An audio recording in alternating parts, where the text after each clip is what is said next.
Buenos días, mi nombre es Alejandra Serrano y en este video les voy a hablar de los modelos de discapacidad y su evolución a través de la historia. La discapacidad se entiende como una condición que afecta a las personas en cualquier momento de su vida, que se generan debido a diferentes causas. Entre las más importantes tenemos la enfermedad general. Esta es debido a la alta tasa de morbilidad por las enfermedades crónicas no transmisibles como por ejemplo la diabetes o enfermedades cardiovasculares, entre otras. Por otro lado tenemos la accidentalidad, los más frecuentes traumatismos causados por el tránsito y la alteración genética y hereditaria, que se presentan en menor proporción a las anteriores. Este número se ha incrementado exponencialmente a través de los años, no solo a nivel nacional, sino a nivel mundial. Para entender esto es importante conocer los diferentes conceptos de discapacidad que se han creado a través de la historia.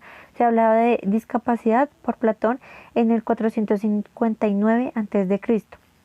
Los disminuidos físicamente sin importar la magnitud de la discapacidad al nacer, ellos serían tomados por las autoridades competentes para llevarlos a la guardería y allí ellos serían dejados en manos de ciertas enfermeras habitando en salones separados.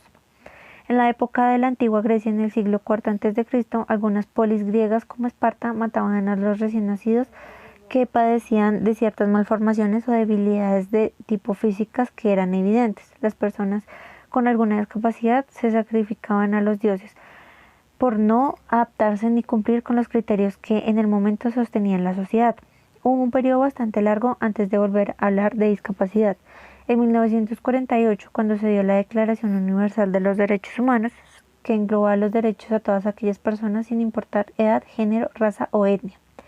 En 1955 se aprobó el Programa Internacional de Rehabilitación de Minusválidos Físicos. En 1971, la Asamblea General de Naciones Unidas, mediante la Resolución 2856, proclamó la Declaración de los Derechos del Retraso Mental en este mismo organismo. En 1975, en la Resolución 3447, adoptó la Declaración de los Derechos de los Impedidos. En 1976, la discapacidad estaba relacionada con todos los aspectos que rodeaban al ser humano. En 1980, la OMS aprobó la Clasificación Internacional de Deficiencias, Discapacidades y Minusvalías.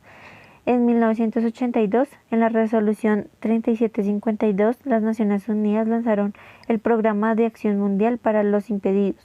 En 1983, la Organización Internacional del Trabajo lanzó el Convenio 159 sobre la readaptación profesional y el empleo de personas inválidas y la Subcomisión de Prevención de Discriminación y Protección de Minorías.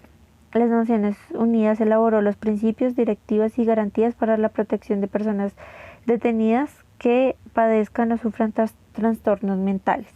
Después del 2001 aparece la Clasificación Internacional del Funcionamiento, llamado CIF, modificando conceptos y términos como lo fue el de la minusvalía y se rige desde entonces hasta la actualidad. La CIF clasifica a las personas con deficiencias físicas y cognitivas bajo el enfoque del modelo biopsicosocial para entender el fenómeno de la discapacidad, el problema de la discapacidad que supera las limitaciones de los individuos, enfocándose en la intervención del mismo como su entorno, también incluyendo los dominios de función, estructura corporal de la actividad y la participación, y contar con los campos donde se desenvuelven: educación, salud, trabajo y participación política. Existen 4 modelos que describen el concepto de discapacidad.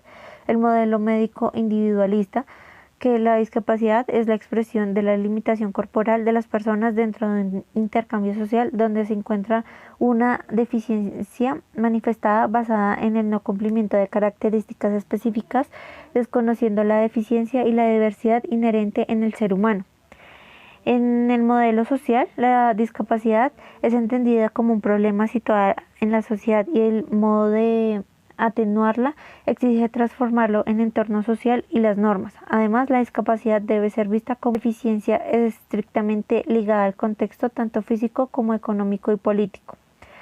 El modelo biopsicosocial se basa en la inclusión social, que nos muestra el enfoque de 2 dominios relacionados, relaciones interpersonales y participación comunitaria, y nos orienta hacia una visión holística y efectiva teniendo en cuenta todas las esferas del ser humano.